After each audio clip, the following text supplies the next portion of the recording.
साहित्य है इसमें कि वे उस चीज़ का महत्व क्या है। नज़र का बता दिया कि नज़र का महत्व ये है। एक आदमी उसका कुछ अर्थ लगा होगा, एक कुछ लगा होगा। बोलने में छोटी सी तोड़ फोड़ में सारे अर्थ भी बदल जाते हैं। जिस तरह एक छोटी सी बात से छोटा है, अभी कोमा बोलना हो, भाषा ज्ञान है वैसे तो, उसमें हो रोको, कोमा लगा दिया, मत जाने दो। इसका मतलब हो गया रोको, जान मत दो। और कोमा उसमें हटा दिया तो हो गया रोको मत जाने दो। रोको मत जाने दो कि रोकना नहीं, इसको जान दो। अक्सर वही है, एक छोटी सी बात। तो इसी प्रकार से हर शब्द का भी अर्थ बदल जाता है, और शब्द का अर्थ का अनर्थ करना बहुत बुरी बात है। ये लिखनिया तो लिख दे, पढ़निया उसने अपने हिसाब से पढ़ेगा, सोचने वाला अपने हिसाब से पढ़ेगा।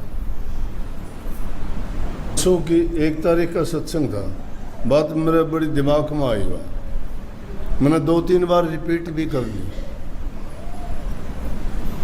तो मौसम ख़राब था, गर्मी बहुत थी, संगत बहुत ज़्यादा आई कोसड़ी का सत्संग में।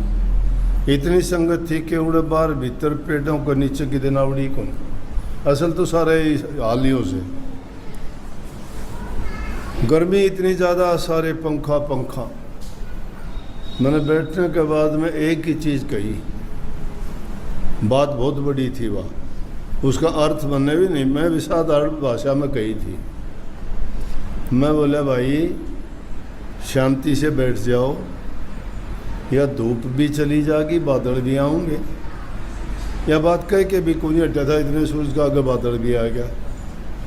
मुझे इतनी संगति सबको पता है। मैं बोला ये पंखे छूट जाएंगे, हवा भी चलेगी। सत्संग शुरू कर दिया, कोई मतलब को नहीं। मैं तो आम बात कही थी, भाई मौसम ऐसा को नहीं बदल जाएगा।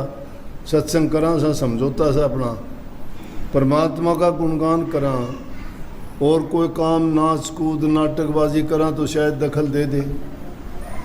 जब हम अच्छी बातों का गुणगान करा, प्रभु के गुणा का, भक्ति के बारे में बात करेंगे, अच्छे इंसान नेक कर्मों के लिए उनको शिक्षा देंगे, तो उसमें भी परमात्मा दखल देगा, वह भी बहुत तकड़ी मौज।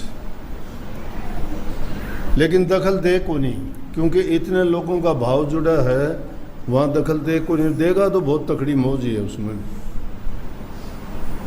होली बात, जीडी गोविंद का स्कूल से सिलीगुड़ी में सेकेंडरी स्कूल, उसकी प्रिंसिपल से पंजाब की सोनिका, उन्हें 11-12 अवार्ड मिले ऐसा ऑल इंडिया में।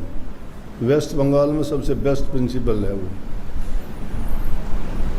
उसका आया फ़ोन, जो सारी हरियाणा जाओ सत्संगी है वो, बोले जी सत्संग तो आपने एक बात में ही कर दिया था, पहली में। वह क्या सत्संग कर दिया वो? बोला जी आपने कहा कि धूप भी चली जाएगी, बादल भी आएंगे, हवा भी आएगी। भाई तो बोली थी मैंने।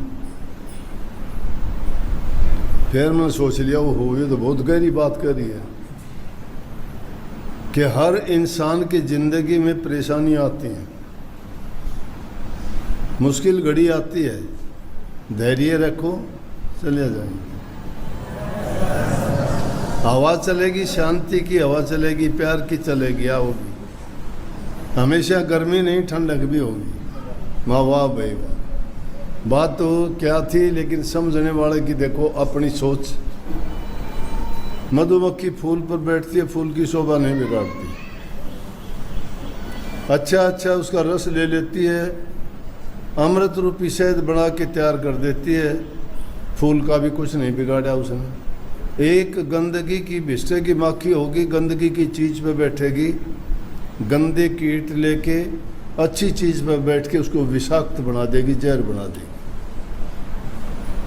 जो अच्छे इंसान होते हैं उनको चंदन के समान होते हैं। चंदन जिस प्रकार से, जिस कुल्हाड़ी से, जिस आरी से, जिससे क्रोध से काटोगे लोहे का होता है, काटने वाली चीज में भी वो अपनी खुशबू छोड़ देगा।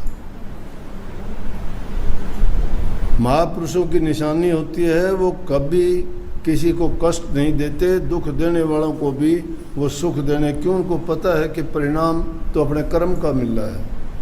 ये सारा संसार कर्म की प्रधानता से रचा गया है। जो इंसान जैसा कर्म करता है उसको वैसा अपने आप भोगना पड़ता है, दूसरा कोई किसी का कुछ नहीं करता। अगर तुम ये कहते हो कि मेरा उसने ये बिगाड़ा, उसने नहीं बिगाड़ा, तुमने खुद बिगाड़ा। इंसान अपना खुद बिगाड़ता है।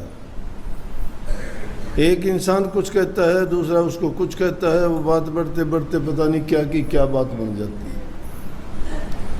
लेकिन समझदार आदमी उसको बुराई को शुरू में ही रोक देता है। परंतु इस माया देश में, काल के देश में अहंकार इंसान को मारता है। नंबर 2, माया का कहते हैं, माया का कपट है। ये वाणी में पहले मैं आई थी जो कितनी अच्छी बात कही कि मेरे पाप कर्म ही न तुझसे मिलने देते हैं, और जब चाहूँ मैं दर्शन करना रोक मुझे वो लेते हैं। कितनी बड़ी बात है। इंसान के दुष्कर्म, पाप कर्म, उसके गंदे विचार, उसकी दुर्बुद्धि, उसकी कुबुद्धि, उसके खोटे कर्म, वो उसको शुद्ध जगह में नहीं जाने देते। औरों की नहीं, मैं तो अपनी गलती बताया करता हूँ। जब मैं महाराज जी की शरण में नहीं आया था, इसी गांव के महाराज जी, इसी गांव का मैं, मेरी माँ सत्संग में जाती, डरती मेरे से के रोकेगा। क्यों? नादान बुद्धि थी। मैं कहता था क्या मिलता है वो? जिस आदमी को ज्ञान नहीं, समझ नहीं, वो कुछ भी कह सकता है। अज्ञान था वो। इसीलिए आज छोटे बच्चे आते हैं, मैं देख के उनको खुश होता हूँ, कितने भागी हैं ये। हमने जो उम्र खो दी वो नादानी में, बेवकूफ़ी में और पाप कर्म थे, वो और क्या था। लेकिन जब कभी भी ऐसा अवसर बीतता के सामने से दिखाई देते तो मैं या तो रास्ता बदल देता, चाहे मुझे किसी के घर में बढ़ना पड़ता, हम सामने नहीं जाता, ना राज स्वामी भी नहीं करता, सिर भी नहीं झुकाता। क्यों? पता ही नहीं था। और महापुरुषों के दर्शन तो बड़े दुर्लभ होते हैं। महापुरुषों के दर्शन हो जाएं तो जन्म जन्म के पाप कट जाते हैं। यही तुलसी साहब की कहानी कितनी अच्छी बात है।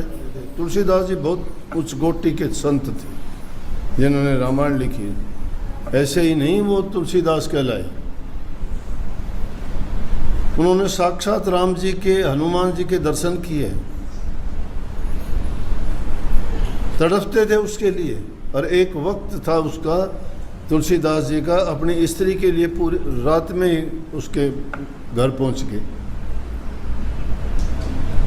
लेकिन वो स्त्री भी उसके लिए गुरु होके निकली। उसको एक ही वचन में सारी शिक्षा दे दी कि जितनी नीत हराम में और उतनी हर में हो, चालिया जा बैकुंठ ने तेरा पल्ला न पकड़े कोई। कि तू हरामी नीत के कारण इतनी रात में इतने खतरे मोल लेके तू आया है। जमुना जी में पानी चढ़ा हुआ था, उसको कैसे पार किया? घर की छत पे सांप लटक रहा था, उसको पकड़ के ऊपर कैसे चढ़ गया? तुझे जंगली जानवरों ने क्यों नहीं खाया? किस लिए? एक स्त्री के प्यार में तू एक रात अलग नहीं रह पाया। लेकिन तुलसीदास जी ने खुद मान लिया उसी टाइम में, और इसी बात ने जीवन पलट दिया और कहने लगे कि आप तो मेरी गुरु निकली, आप मेरी पत्नी नहीं, आप तो मेरी गुरु होगी। और वही तुलसीदास जी ने क्या किया देखो, रामायण लिखी। रामायण लिखी नहीं, साक्षात दर्शन किए। तड़पते थे कैसे दर्शन होंगे। चित्रकूट के घाट पे श्री रामचंद्र जी ने तुलसीदास को तिलक किया, साक्षात। इंसान की भावना, उसके विचार, उसके कर्म, उसकी सद्बुद्धि और उसके पुण्य के कर्म जो से इंसान को क्या से क्या बना देते हैं। वो दृष्टि की बात थी ना। और उसकी दुर्बुद्धि, उसके बुरे विचार इंसान को आकाश में भी चढ़ जाओ तो 1 मिनट में धड़ाम देसी ऐसा गिरा देंगे, ये मन के लपेटे में आया नहीं, फिर उसका खोज नहीं मिलता। कहने का अधिकार नहीं है, लेकिन ऐसे ऐसे ऋषि हुए जिनकी वो दुर्गति होने का कारण क्या था, यही था। या तो लोभ या लालच। इनको दुश्मन क्यों मानते हैं? जो लोभ में पड़ गया वो मर गया, जो लालच में आ गया वो मर गया, जो अहंकार में आया वो मर गया, जो मोह के बंधन की फांस में फंस गया वो मर गया। इनके एक एक के मैं उदाहरण दे सकता हूँ, लेकिन लंबी बात चलेगी, वो बहुत और तरह की है। कहने का मतलब ये है कि आदमी क्या नहीं कर सकता, लेकिन उसके खोटे कर्म उसको रोक देते हैं। तुम्हारे भी जो खोटे कर्म थे रोक के रखा, उसके लिए उन्होंने वो आगे जाके 2 शब्द लिख दिया, साधो भाग ने पलटा खाया।